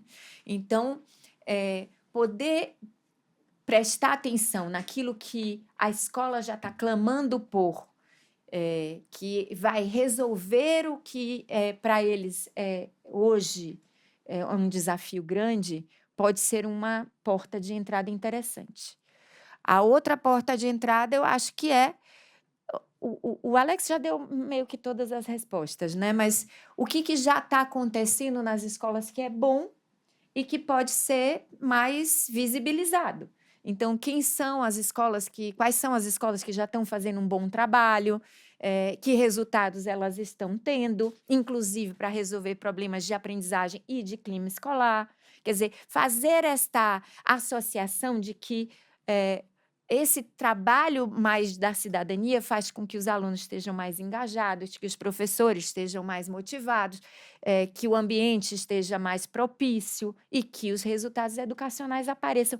A gente associar um pouco, porque é verdade. A gente não está inventando que uma educação para a cidadania não vai alterar esse panorama que a gente tem hoje. Vai alterar na escola e para além, vai se derramar para além da escola. Então, pegar as dores, pegar o que já está acontecendo, o que está conseguindo, inclusive, aplacar essas dores, e entender isso do ponto de vista também de sistematizar um pouco melhor o que é isso que um ou outro está fazendo para dar essas diretrizes, também é importante. Então, assim, o Ministério da Educação criar alguns parâmetros que vai orientar, mas que vai orientar a partir do que já se tem, a partir do que as pessoas estão esperando conquistar, eu acho que é um caminho muito interessante. E, assim, só para completar, quando o Alex fala, estamos num processo de muita dor, né? E a gente precisa pacificar, é isso, entender exatamente qual é a dor, o que a gente vai poder dar de analgésico agora, para depois conseguir aplicar o antibiótico, é o caminho. Então, acho que por isso que eu digo que o Alex já deu as pistas, né? Então, como é que a academia pode ajudar a gente a compreender mesmo quais são essas dores e esses analgésicos? E como é que quem está já há mais tempo nessa área de educação política, educação cidadã, pode ir preparando um bom antibiótico para a gente ir ministrando, às vezes, em doses mais homeopáticas, até conseguir fazer com que isso realmente seja uma política de Estado bem implementada, né? Ótima metáfora médica. A pergunta é a mesma para você, mas deixa eu aproveitar para já ir começando a introduzir as perguntas que me chegaram aqui do público, porque a gente tem mais aqui uns 20 minutos, né? Então, o Cláudia,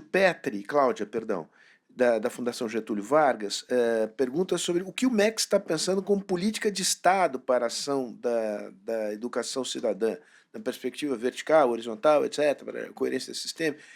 Eu acho que vai ao encontro dessa pergunta que está sobre a mesa aqui, né? O que vocês têm em mente? Bom, vamos lá. Eu acho que da tua primeira pergunta, assim, poderia contribuir um pouco com a reflexão que o Humberto já fez e a Ana também. Eu acho que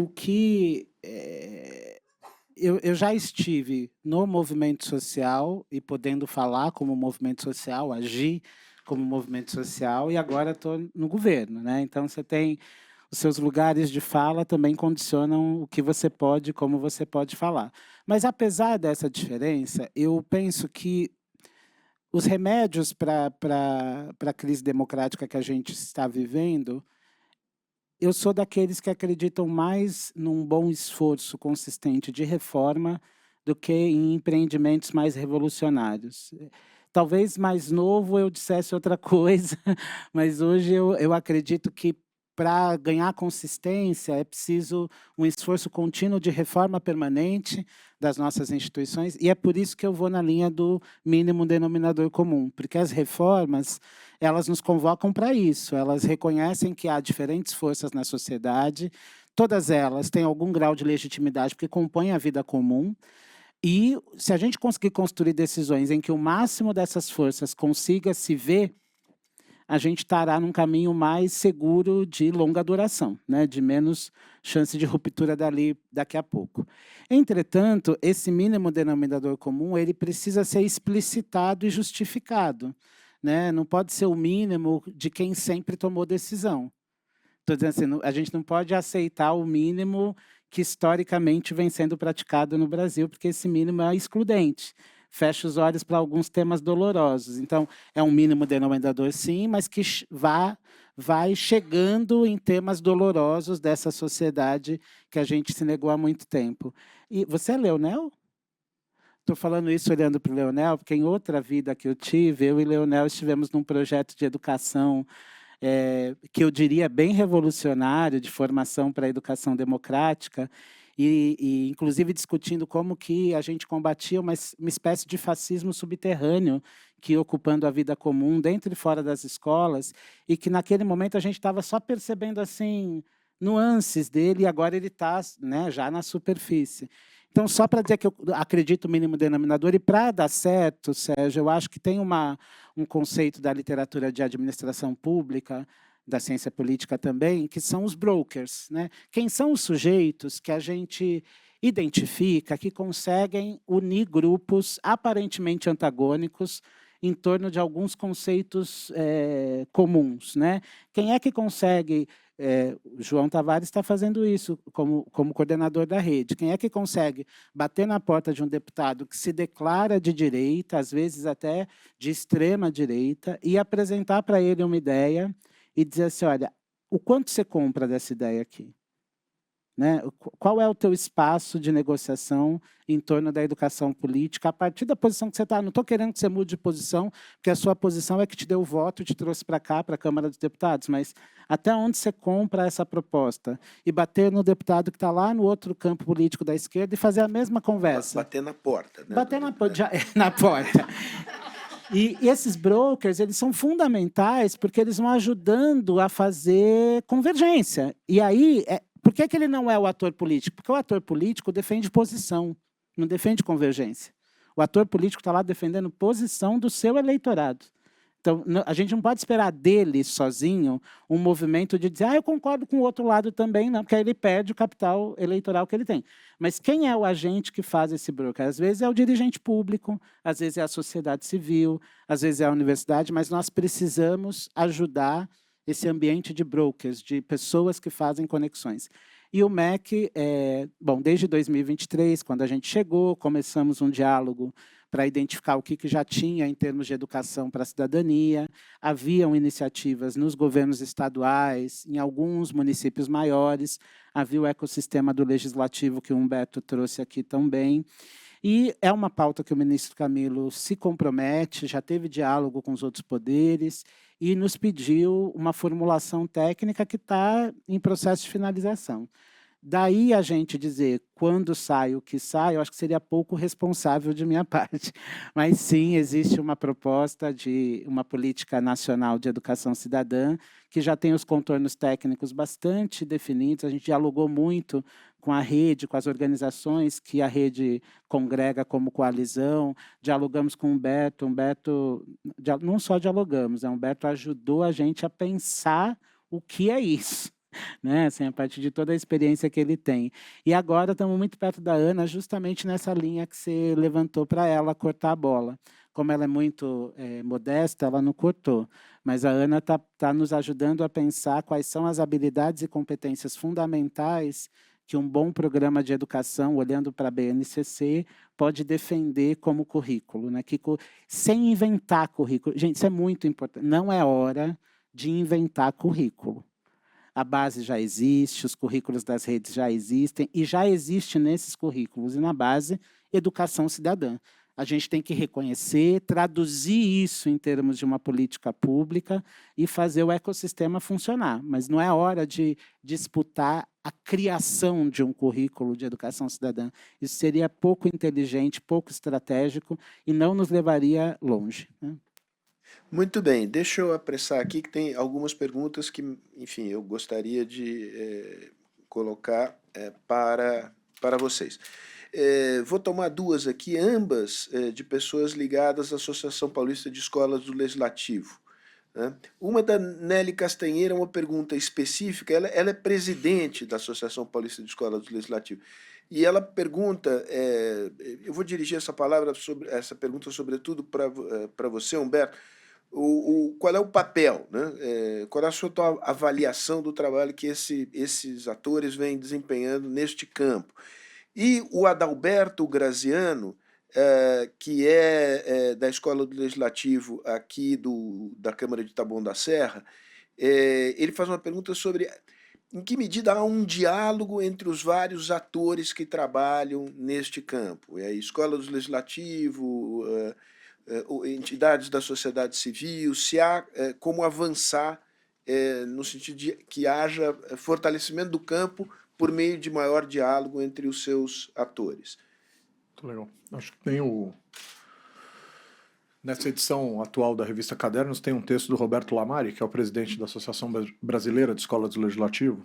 A gente está alcançando no Brasil mapeadas algo em torno de 500 escolas do Legislativo. Então, são os 27 estados têm, em alguma medida, alguns melhores, outros piores, enfim. O Congresso Nacional tem 2 escolas. Não estou nem considerando as dos tribunais de contas, tá? E a gente vai ter aí alguma coisa como 450 escolas municipais. Quais são os grandes problemas dessas escolas? Os projetos, por vezes, são de natureza pessoal. Então, o presidente da ocasião acha legal ter uma escola. O seguinte não acha, ou acha que por ser do antecessor não vale a pena continuar. Então, esse é o primeiro grande desafio de uma escola do Legislativo. Como ela se mantém como um órgão institucionalizado da Câmara Municipal, ou da Assembleia Legislativa, enfim. Nas câmaras isso é mais difícil, da Câmara Municipal, e não como um projeto pessoal de um ou de outro parlamentar. O segundo grande desafio é compreender para que serve uma escola. E, por vezes, erra-se, e erra-se feio no que diz respeito ao que é uma escola do Legislativo. Na sua função de escola do Legislativo enquanto escola de democracia, escola de política. E aí vai se fazer coisas que parecem mais sintonizadas a projetos pessoais, seja dos dirigentes das escolas, seja dos próprios parlamentares, que estão ali no controle, seja da casa ou seja da própria escola, porque existem escolas presididas por parlamentares, né? Vai depender do desenho institucional de cada escola, mas existem alguns exageros. E o exagero normalmente está em sonhar que a escola do Legislativo é o poder executivo. E aí vai querer executar a política pública. Não, cara, é só uma escola para falar e reforçar valores de natureza democrática. Então, você tem esses desafios que são muito significativos. Mas o papel que essas escolas desempenham hoje, sobretudo aquelas que têm evidência no que diz respeito à percepção do seu papel, é absolutamente fundamental. Assim, é extremamente importante.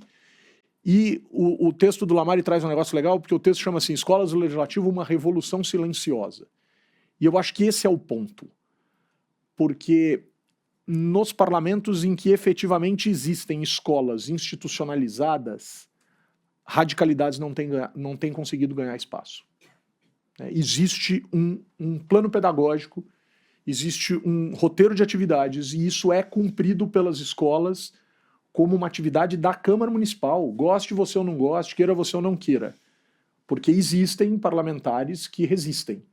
Mas em lugares em que isso está mais institucionalizado, há uma percepção de que as coisas acontecem, até mesmo com parlamentares puxando a orelha do colega, dizendo, cara, aqui não. Aqui vai ser de outro jeito. Aqui é desse jeito porque sempre foi ou porque já está no plano. Agora, como fazer tudo isso dialogar? Acho que é um dos grandes papéis da rede, né? Da rede que o João faz parte, enfim, que é um dos fundadores e coordena. Mas somos humanos, né, Sérgio? E até quando este assunto é o assunto, existe mediocridade, né? Existe pequenez, existe gente remando contra, existe aquela vaidade, tipo, não me chamar. Cara, não é agora, não é aqui. Vamos junto, brother, vamos fazer esse negócio acontecer.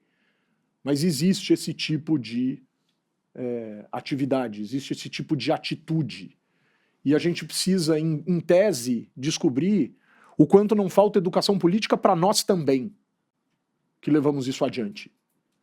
Porque se nós, enquanto cidadãos, não entendermos que nós temos sim um compromisso e colocamos na nossa vida uma causa, e a gente está levando isso adiante, cara, se um dia eu esqueci de telefonar, brother, me liga, que a gente conversa, e vamos que vamos. Mas até mesmo dentro da onde a gente imagina que está tudo pacificado, existe pequenez e mediocridade. Então a gente também tem uma lição de casa para fazer. Educação política para nós mesmos, para que a gente consiga avançar da melhor forma possível. Legal, Humberto. Alex e Ana, são duas perguntas aqui sobre o tema de formação de professores para a finalidade da educação. Essa pergunta vem de...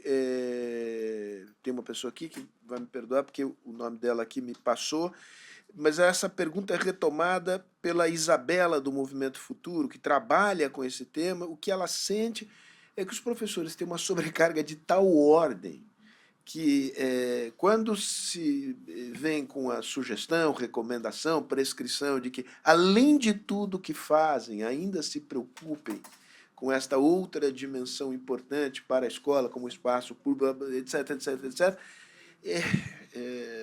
digamos, isso não bate no limite do que pessoas de carne e osso são capazes de realizar. Quais são as reflexões de vocês sobre a importância de formar gente especializada para isso, a sobrecarga que isso pode significar, como lidar com essas dificuldades? Eu vou começar para deixar a nossa autoridade maior aqui da arrematada, mas bom, a primeira coisa, eu vou voltar ao tema do gestor escolar. O diretor, ele pode criar muitas oportunidades dentro da escola dele, e eu acho que essa é uma função precípua dele. A gestão democrática é uma função não é mais uma coisa. Ele entende que isso está em todas as legislações e diretrizes da educação brasileira, a gestão democrática, Plano Nacional de Educação, etc.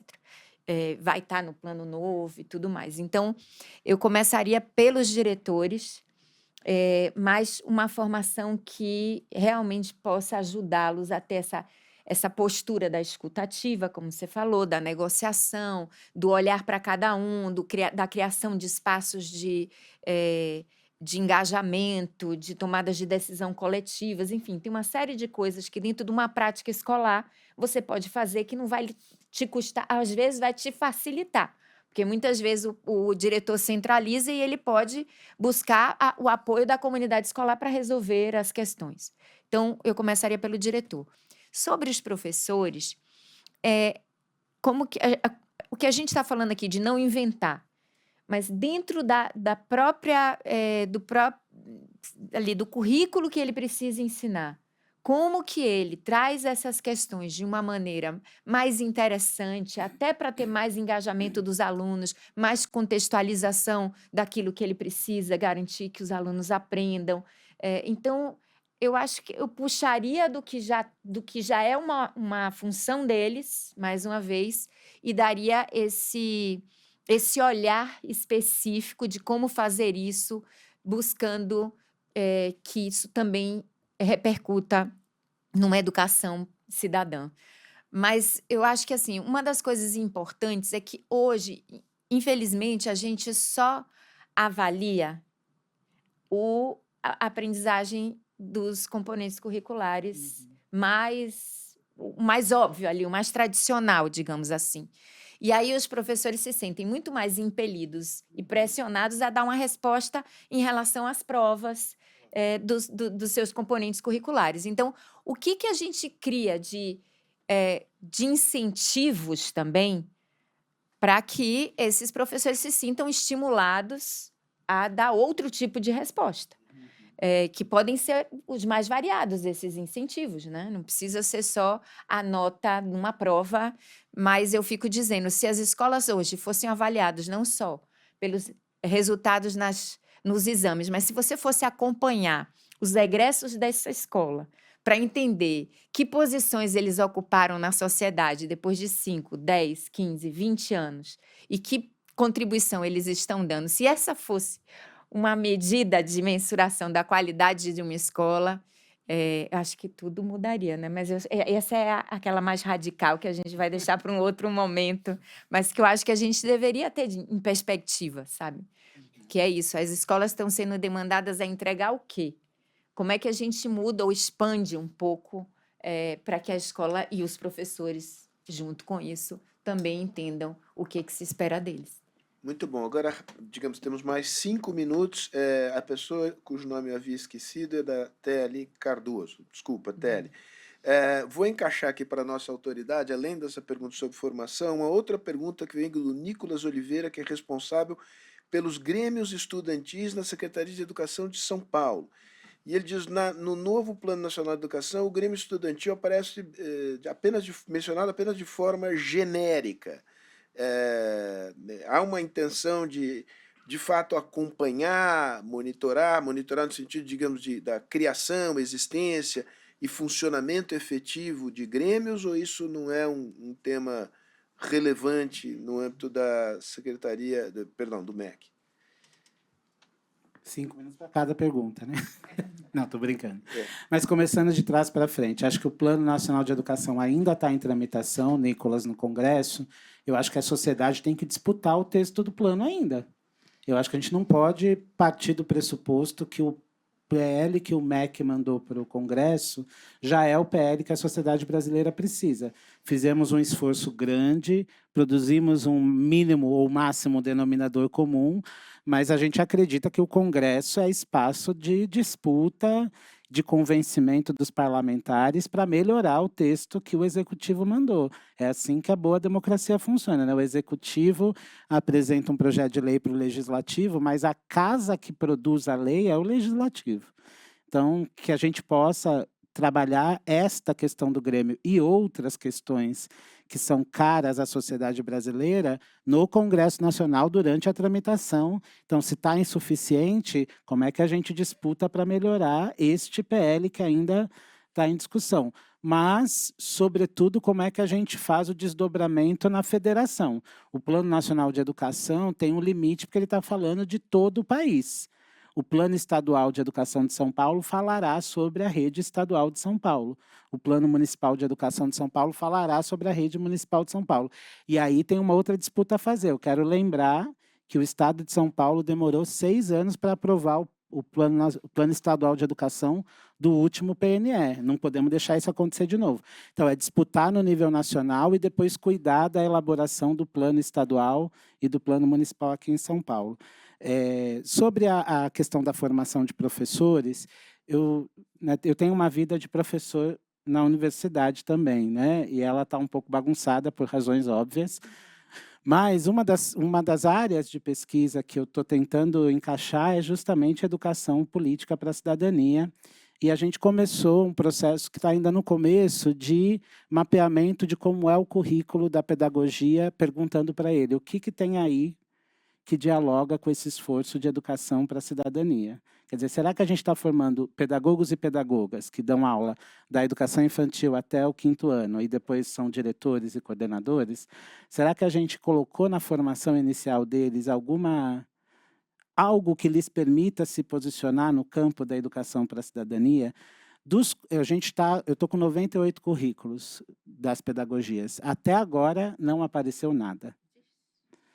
Né? Eu lembro que eu e o Humberto fizemos uma experiência num curso de pedagogia, né? Mas não não aparece, gente. E talvez pelas questões que a Ana trouxe. Eu tenho que formar ele para alfabetizar, para ensinar matemática. Não cabe, né, mais nada no curso de pedagogia. Não me venham querer enfiar educação cidadã ou educação financeira, que o MEC acabou de lançar um programa na ponta do lápis. A gente também está querendo que os professores façam educação financeira com as crianças. Mas será que os professores sabem educação financeira para eles? Né? O grau de endividamento da categoria... Mas é isso, a gente vai apostando na política curricular, mas ela tem que se converter em política de formação de professores, produção de material, tal. Então, na formação inicial, está desértico, até onde eu consigo ver, e eu estou falando mais como pesquisador do que como MEC.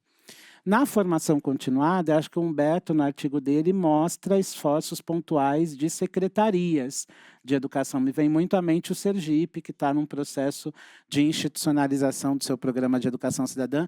Então, tem ações de formação continuada, mas disputando com outros temas, disputando com outras agendas, mas existe algum esforço e acho que cabe ao MEC, sim, induzir outras redes que ainda não tenham para que passem a ter políticas de formação continuada nessa direção. E a terceira pergunta eu esqueci. Tem terceira. Só duas mesmo?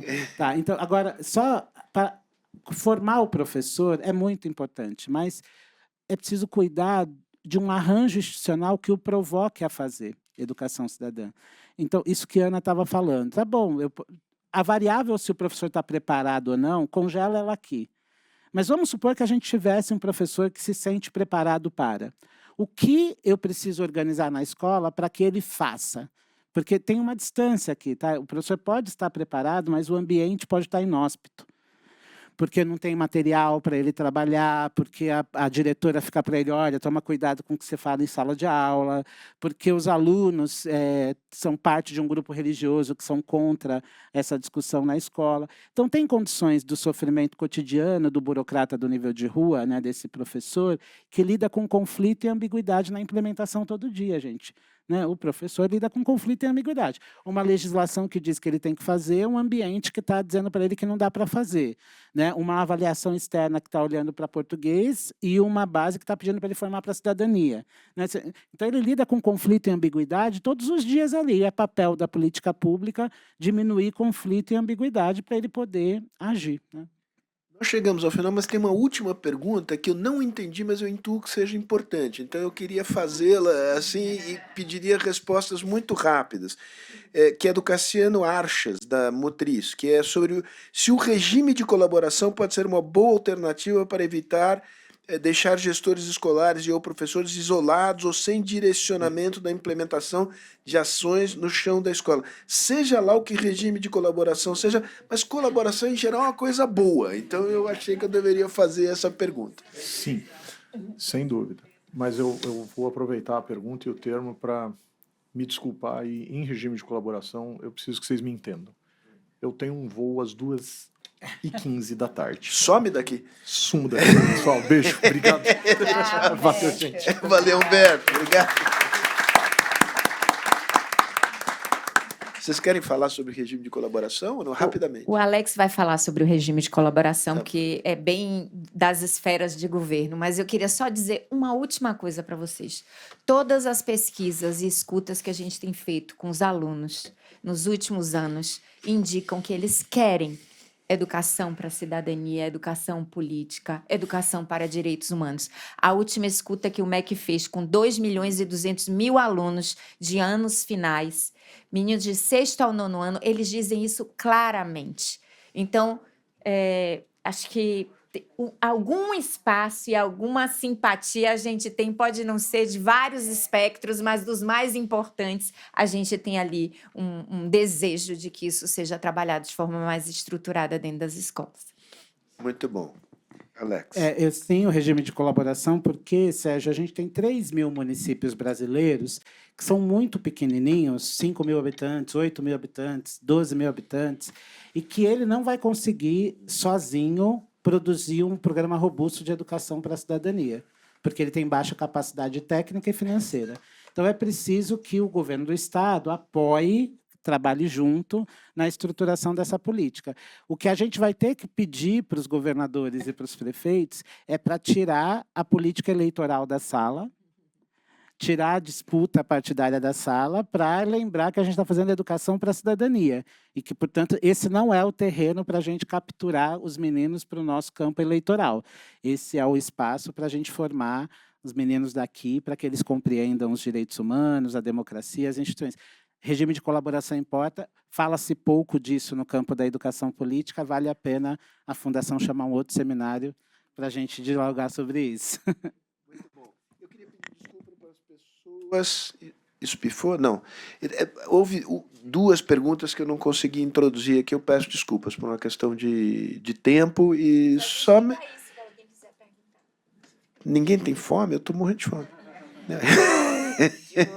Nos corredores. No corredor. Então tá bom.